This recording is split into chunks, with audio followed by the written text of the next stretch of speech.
I'm Max Dalton, and in this video, I'll show you how to exclude specific types of music and tracks from your Spotify taste profile. Step 1. Open the Spotify app on your iPhone, iPad, or Android device, and then navigate to either a song or playlist that you want to exclude from your Spotify taste profile. In this example, I'll start by navigating to a playlist. Step 2. Click the ellipses toward the top of this playlist and then click Exclude Playlist from your taste profile. In this menu, you'll see a note letting you know that listening to this playlist will have less impact on your taste profile and recommendations.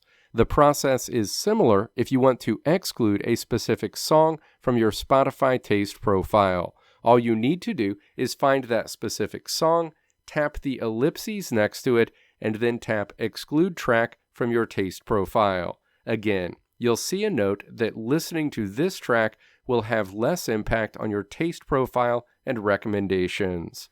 Let me know if this video helped you out in the comments below. If you liked what you saw here, click the video links on the right side of the screen to check out another video.